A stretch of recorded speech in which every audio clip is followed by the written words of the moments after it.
You have to shop.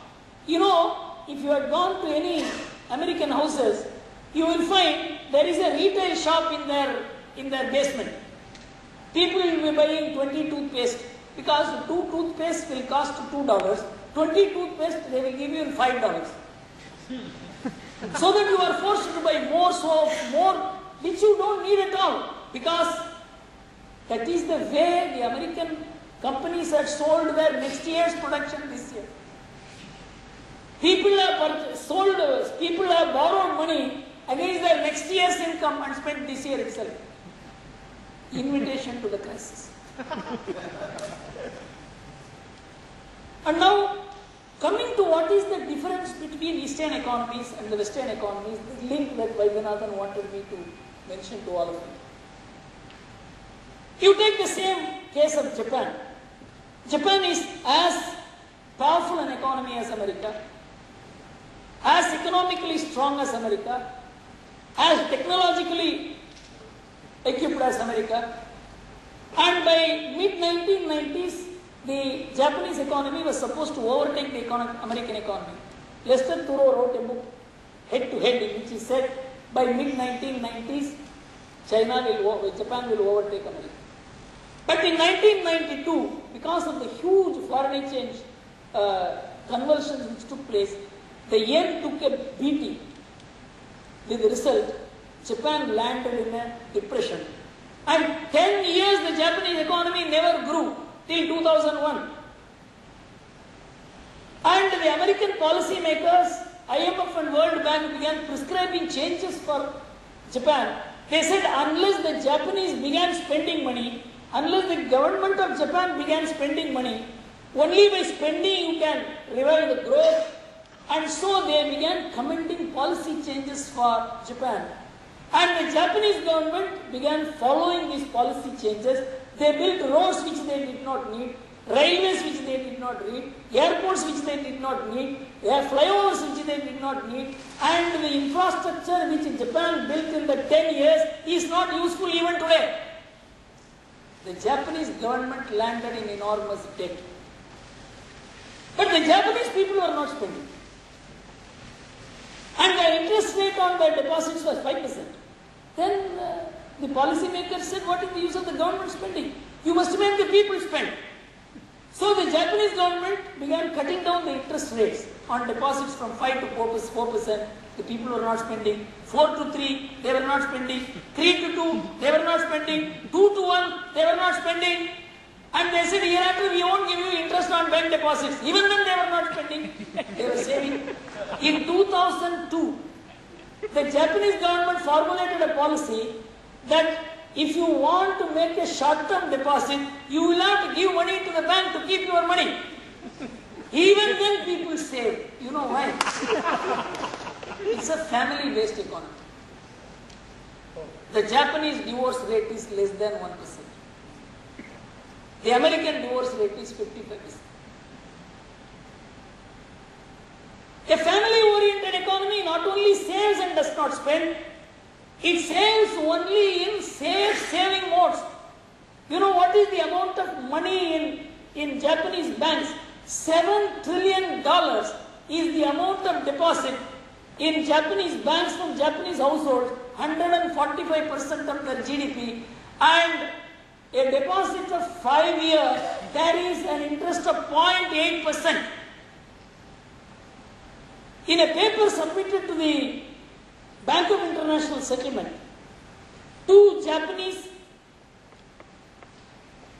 Bank of Japan officials claimed proudly that we were told that our economic model is not, our banking model is one of the weakest, and how proudly they are saying this.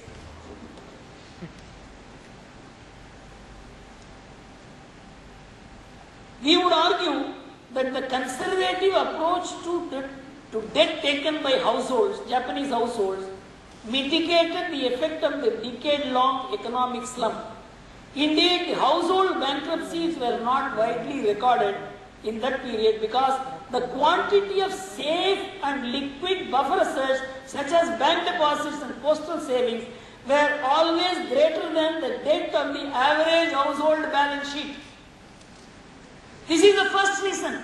10 years they did not grow, but there were no household bankruptcies. Second point, he says, the low level of securitization in Japan relative to that of US and USA has meant that the Japanese banks have a role in the banking sector. The Japanese saved mostly in banks and they never put money in stock market. Despite the fact that why do the Japanese household prefer deposit so much over risky financial assets when all financial instruments of the well-developed world are heavily traded in Japan, unlike in other Asian markets? The most modern financial instruments are traded in Tokyo, but not bought by Japanese. And the total investment of Japanese, their total savings, only 12% is invested in stock market. 70% is in bank deposits. The reason is, a family-based economy does not take risk with their savings. Despite the very low level of interest. The same thing is happening in India. If you find how there is a interest rates in India with savings. In 1993-94, the bank deposit rates were 12%. Our savings to GDP ratio was 22%. In 2003-04, the bank deposit rates were 4%. Our savings to GDP ratio was 29.8%. In 07-08, the bank deposit rates were 8.5%. The savings rate was 37.7%. In now 9%, 9.5% is the bank deposit rate. Our savings rate has cost 38%. Goldman Sachs says till 2015, our savings rates will keep on increasing and it will be maintained at 40%. And India will not need $1 for its entire infrastructure development. This is the strength of the Indian economy. That you don't need money from outside, you will generate it. You don't need demand from outside, your aggregate demand will be sufficient. This is the self-balancing, self-sustaining, what we call self-reliant economy. It is not reliant in terms of, self-reliant in terms of technology or goods produced. But we are capable of producing what we need. If at all, our imports will be marginal. And there is free trade today. But still, the overall economy is a balancing economy. And that is what is the strength of India. You know, our Indian household consumption is about 56-57%, which is one of the highest in the world.